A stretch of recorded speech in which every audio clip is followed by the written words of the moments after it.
Seventh episode పొదల వెనుకున్న రహస్యం.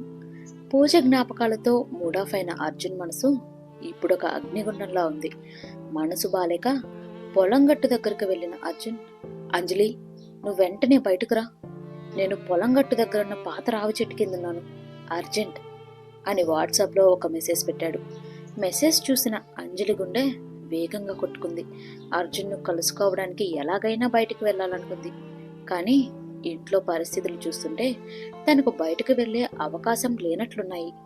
అలా అంజలి ఆలోచిస్తూ మెల్లగా మెట్లు దిగి కిందకు వస్తుంటే ఆమె తల్లి రవలి వంటింట్లో వంట చేస్తుంది. తండ్రి రంగయ్య హాల్లో కూర్చుని పేపర్ చదువుతున్నాడు. సరిగ్గా అప్పుడే రంగయ్య లేచి రవలి అని పిలవడంతో వంటగది నుండి బయటకొచ్చింది రవలి. నేను మొన్న నా స్నేహితుడి కూతురి పెళ్ళిందని చెప్పాను కదా, ఆ పెళ్లి ఈరోజే, పక్కూరు మండపేట దాకా వెళ్ళి రావాలి, రావడానికి రాత్రవుతుంది, ఇంట్లో జాగ్రత్త అని చెప్పి కండువా వేసుకుని బయటకు వెళ్ళిపోయాడు. అంజలికి అది ఒక వరంలా అనిపించింది. వెంటనే తల్లి దగ్గరికి వెళ్ళి, అమ్మా, నా స్నేహితురాలు జ్యోతి ఎప్పటి నుంచో కలవాలని రమ్మంటుంది, నాన్న ఎలాగో ఇంట్లో లేరు కదా, వెంటనే వెళ్ళొచ్చేస్తాను, ప్లీజ్ అమ్మా అని తల్లిని మాయ చేసింది. సరే, త్వరగా వచ్చేయి అని రవలి చెప్పి వంటగదిలోకి వెళ్ళిపోవడంతో అంజలి హడావుడిగా బయటికెళ్ళిపోయింది. ఇంతలో అంజలికి పొలం గట్టు దగ్గర బుల్లెట్ మీద కూర్చొని ఏదో ఆలోచనలో ఉన్న అర్జున్ కనిపించాడు. ఇక అంజలి వెనక నుండి మెల్లగా వచ్చి అతని కళ్ళు మూసింది. వచ్చింది నువ్వే అని నాకు తెలుసు అంజలి, కానీ ఇప్పుడు నాకు ఆటలాడే మూడ్ లేదు, ముందుకురా అని కాస్త గదిమినట్టు మాట్లాడాడు అర్జున్. దాంతో అతని భుజం మీద చేయి వేసి, ఏమైంది అర్జున్, ఎందుకంత కోపంగా ఉన్నావు అని ముందుకు వచ్చి అతని కళ్ళు ఎర్రగా ఉండడం గమనించింది అంజలి. ఏంటి, ఇంకా ఆ శివ గురించే ఆలోచిస్తున్నావా? ఇన్ని సంవత్సరాల తర్వాత శివ హఠాత్తుగా ఎందుకొచ్చాడు? అసలు ఇన్ని రోజులు ఎక్కడున్నాడు? అతన్ని చూడగానే నువ్వు ఎందుకు ఇలా అయిపోయావు అని కటువుగా అడిగింది అంజలి. వాడి గురించి మాట్లాడకని నీకు ఎన్నిసార్లు చెప్పాను అంజలి అని విసుక్కున్నాడు అర్జున్. దాంతో అంజలి బొంగుమూతి పెట్టుకుని పక్కకు తిరిగింది. అంజలి అలా ముభావంగా ఉండడం చూసి అర్జున్ తట్టుకోలేకపోయాడు. ఆమె మూడ్ మార్చడానికి, సారీ అంజలి, నేనేదో టెన్షన్లో ఉండి అలా మాట్లాడేశాను, ఏమనుకోకు ప్లీజ్ అని బ్రతిమాలాడు. ఉంటే మాత్రం నా మీద కోపడతావా ఏంటి అని ఓరగా చూసింది అంజలి. వెంటనే ఆమెను దగ్గరకు తీసుకుని ఆమె నుదుటిపై ముద్దు పెట్టాడు అర్జున్. అర్జున్, ఏం చేస్తున్నావు, ఎవరైనా చూస్తారు అని చుట్టూ చూస్తూ అంజలి అతన్ని వెనక్కి తోయడంతో, సరే పద, నీకొక మంచి ప్లేస్ చూపిస్తా అంటూ ఆమె చేయి పట్టుకుని పక్కకు తీసుకెళ్లాడు అర్జున్. అది ఒక పెద్ద గడ్డివాము. అర్జున్ ఆమెకది చూపిస్తూ, ఇదే ఆ ప్లేస్ అని నవ్వాడు. ఆ నిప్పులు చెరిగే మధ్యాహ్నం వేళ ఆ గడ్డివాము నీడన వారి మధ్య రగిలే విరహవేదన బయట ఎండవేడి కంటే ఎక్కువగా ఉంది. ఎప్పుడు ఏ ప్రమాదం ముంచుకొస్తుందో అన్న భయమే వారిని మరింత దగ్గర చేస్తుంది. వారి వయసు అలాంటిది మరి. చుట్టూ ఉన్న గాలి కూడా వేడిగా వీస్తూ వారి శరీరాలను తాకుతుంటే ఏదో తెలియని ఉద్వేగం. ఊరి చివర కావడంతో మనుషుల అలికిడి లేదు. కేవలం దూరంగా చెట్ల మీద పక్షుల అరుపులు, గాలికి రెపరెపలాడుతున్న ఎండుగడ్డి పరకల శబ్దం తప్ప మరేమీ వినిపించడం లేదు. అర్జున్ అంజలిని సున్నితంగా గడ్డివాము చాటుకు తీసుకెళ్లి తన కౌగిలిలో బంధించాడు. ఆమె నడుము చుట్టూ తన బలమైన చేతులను వేసి దగ్గరకు లాక్కున్నాడు. దాంతో అంజలి గుండె వేగంగా కొట్టుకోవడం మొదలైంది. అది అర్జున్కి స్పష్టంగా వినిపిస్తుంది. అర్జున్, వద్దులు, ఎవరైనా చూస్తారు అని అంజలి అంటుంటే ఆమె గొంతులో వణుకు స్పష్టంగా అర్థమవుతుంది. ఎవ్వరూ లేని ఈ క్షణం కేవలం మనది అంజలి, రేపు ఏ విధి మనల్ని విడదీస్తుందో ఎవరికి తెలుసు అంటూ అర్జున్ ఆమె చెవి దగ్గర తన వేడి శ్వాసను వదిలాడు. ఆ గాలి తగలగానే అంజలి సిగ్గుపడుతూ కళ్ళు మూసుకొని అతనికి మరింత దగ్గరైంది. అర్జున్ తన వేళ్లతో ఆమె ముఖం మీద పడుతున్న జుట్టును వెనక్కి నెడుతూ, చూడంజలి, నీలో ఉన్న ఈ కోరికను ఇక దాచకు అంటూ ఆమె మెడపై నెమ్మదిగా ముద్దులు పెట్టడం మొదలుపెట్టాడు. అర్జున్, వద్దు ప్లీజ్, ఏదైనా పెళ్లి తర్వాతే అని ఆమె పెదవులంటున్నా ఆమె చేతులు మాత్రం అర్జున్ను గట్టిగా పట్టుకున్నాయి.